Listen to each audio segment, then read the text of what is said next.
Okay, so today we have with us Elvan Böke. Elvan is currently a researcher at the CRG in Barcelona.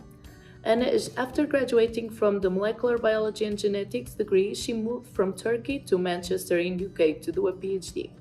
After that, she moved to Harvard Medical School in Boston to work in the systems biology department and to do a postdoc research. And since 2017, she leads her group at the CRG, funded with the prestigious ERC starting and the consolidator funding, among others. So, Elvan, thank you so much to have the time to answer our questions. Yeah, you're welcome. Yeah, my pleasure. Okay, so can you please tell us a little bit about the focus of your research? So my lab is interested in, should I look at here or here? whatever. Okay. My lab is interested in a very basic question, which is that how do oocytes, the female germ cells that become eggs, remain in our bodies for decades? Because all the oocytes a woman will ever have are formed before birth, and they are used later in life, right? Like when someone's 20 years old, 30 years old, and we use these oocytes for reproduction. So we are trying to understand the strategies by which oocytes evade aging for many years and why these strategies fail with advanced age. Very interesting. So how did you find that you wanted to be a scientist? So that is actually a funny background for me, because basically my favorite childhood cartoons were all genetically modified organisms. So I really like Spider-Man, which actually gets bitten by a radioactive spider and turns into develops exactly spider senses.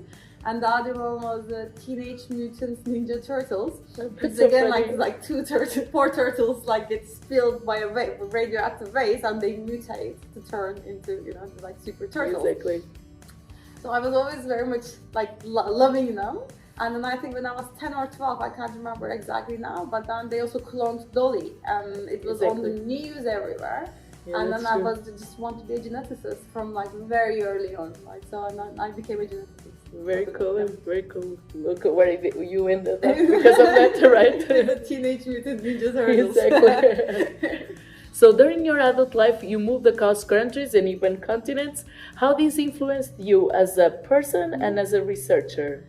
So as a person, I think I became, I like to think I was always an open-minded person, but now I'm a like really open-minded person. Like it's hard to, it's hard for me to judge someone on the formal things, and I think this is because I've lived in very different countries and very different cultures, and then you learn like there's some more background behind everything, right? So I think as a person it made me even more open than I was at the beginning. And as a scientist, it's just like you learn a lot, right? Because every country has many different ways of doing things, and for example, US pays a lot more attention to community building. There's a pizza, there's a beer, there were too many activities in a way to build a community, right? Exactly. And I really appreciated that in Harvard. Like, there was just you give pizza, and if, in the end it is like 100 euros for a department. It's not that much, but then the students really appreciate it. They really think they are being cared for. Exactly, and creates also room for discussion. Exactly, creates room for discussion, creates room for like different areas to come together and come with an idea. Like not the obvious collaborations, but the more creative collaborations, right? Like exactly. Two different fields come together and just have an insane idea over pizza that exactly. if they try and it works, exactly. And is there anything that you bring to your lab that you like from the places where you work? I try to do this community building things a lot more. Like cool. For example, we try to go for lunches and for we have barbecues in my home, That's so nice, that part. I also try to bring it to CRG, but in Spain it's harder to have paid catering to scientific activities. But I think it should be appreciated because it's important. Exactly. Very cool. Okay, so your research was funded by very competitive funding by the European Research Council. How was the process of application, and on the other hand, how this funding impacted the research from your lab? Yeah. So the application for starting or consolidating were both different, I would say. Like for the starting, I was still in the US when I was writing my starting grant, and I was not aware of how important starting grant is, right? Like, or how much money it was. Like I just didn't really, I was still with the postdoc mentality, and I still didn't appreciate like how much money I would need, how much money I would have, you know? Exactly. So I wrote it in 2 weeks, and just like in a very go away. Exactly, very go away. I wasn't even, I didn't even know the details of my thing. So it's just, I'm glad that I got it, but it was more like I was more like unaware of the whole situation. I got a bit lucky there. And for the consolidator, I was on my maternity leave. So my baby was 3 months old. I was breastfeeding. So that was a challenge. You had to juggle everything. Exactly. So it's like actually like my husband helped quite a lot, like especially for the last week before the deadline. So basically, I was just like, okay, I have to concentrate. There's 1 week left, and this grant is still not done. Exactly. I'm still not happy with it. So basically the last week, my husband practically took care of like 3-month baby on his own. Like I was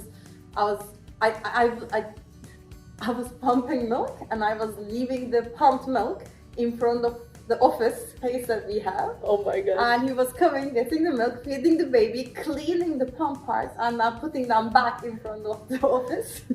Oh my gosh. Me to have Survival time. So I really have to say, like, for this week, like, he gave me like a really precious week that was like super important for getting something signed. Exactly.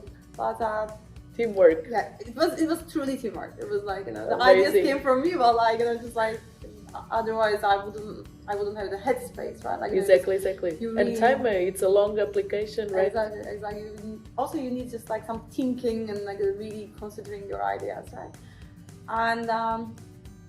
And so once I got the interviews in both situations, it was like, I think it's just like I prepared the presentation. I always try to make my presentations understandable to the very basic audience, because in the end, people are listening talks after talks, so they just want to like get the main idea about like not the details, So and then it both worked really for both starting and consolidator. And the difference it made is all the difference almost, right? Because to get this funding really makes it's a big deal, right? It's a huge deal, exactly, because it just lets you be a bit more adventurous in the research directions you take. And if you think you would like to check a component, or like you need a, let's say, fancy antibody that you just want to try, if you don't have an extra funding, you won't be able to order 500 or like 400 euro antibody just to check something if you don't have a strong proof behind it. But like if you have like good funding behind you, you can be like, okay, this is a good idea, we should try that. Like, it is worth the 400 euros, for example, for this.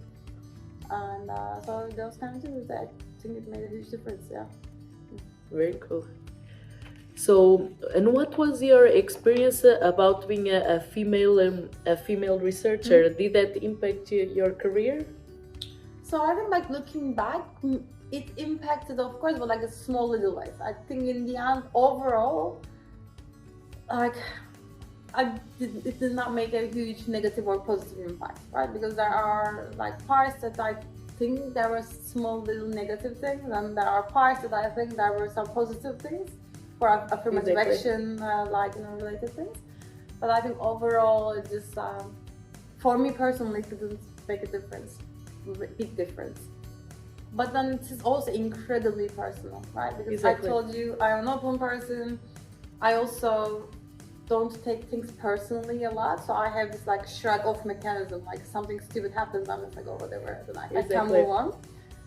Many people can't, and I think those things, like, especially some women who just can't really shrug off a sexist comment or like a diminishing thing, it affects people, and this is a person's psychology that exactly indeed. So I think I was so it is this way of things person. So in that sense, I just happen to be lucky that I have more of a, oh, this person that said this some stupid thing, but I never think it is. I don't take it personally. I always think like, oh, this person who said this like stupid thing is just like, oh, it's their problem. Exactly. Great. That's the attitude. Exactly. And I think that really helped me in that sense. But then, also after having kids, really makes a difference. So because I think, there's a female in science thing. I think it should also have mothers in science or parents in science thing, right? Because my husband is suffering from the same problems as you are that I am suffering, right? Because we are a very much 50-50 couple. We are super egalitarian in that sense. And his work is also being impacted having a toddler in the house. Because you take care of her, and then she gets sick, then you have to drop everything, and there are all these things. And you spend a lot less time at work compared to someone who don't have kids. So it's so I think there's there's also a women in science thing, but there's also on top of it, because there's also obviously sexism that we should deal with, and that's very important. But then there's also the parents in science thing, Exactly. Different layer. Exactly. So I have an extra question for you. Was there anyone that inspired, that mentored you, that helped you to go through this path? No, I had mentors, right? I had people that that developed very organically throughout my career. For example, I have a mentor who's a PI in Germany, and I met him when I was a PhD student, when I was sneaking out of a conference because that was a very boring session, So I was literally, this is how I met this person. I was just trying to be quiet, because I was a second year or third year PhD student, I can't remember. I was literally trying to sneak out, and there were 2 doors down, a person was doing exactly like me, but trying to just being quiet. And trying to get out, sneaking out, and then we just outside we came across each other. And then, it's that's how I met this person, and I know it's just kind of a funny meeting story because we were oh yeah, you got caught, ha ha ha, kind of thing. Exactly. And then I met the same person in several other conferences, but when I had some trouble in my PhD, I then emailed them, thinking that because he was a full professor, and I was hey, I wonder what is your opinion on this.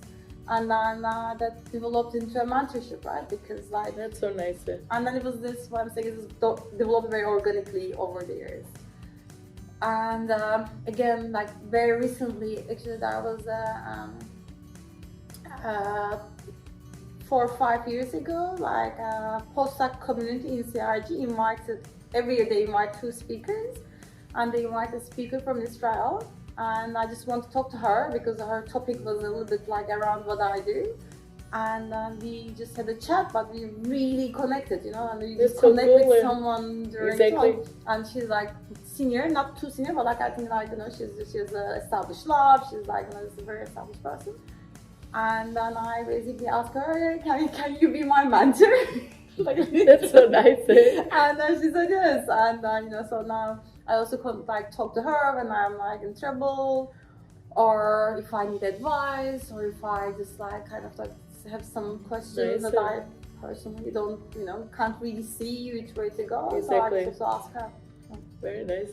So but developed very organically, as I said. Exactly. I think it relates because you're an open-minded person. It ends up giving you also something back, right? Could be.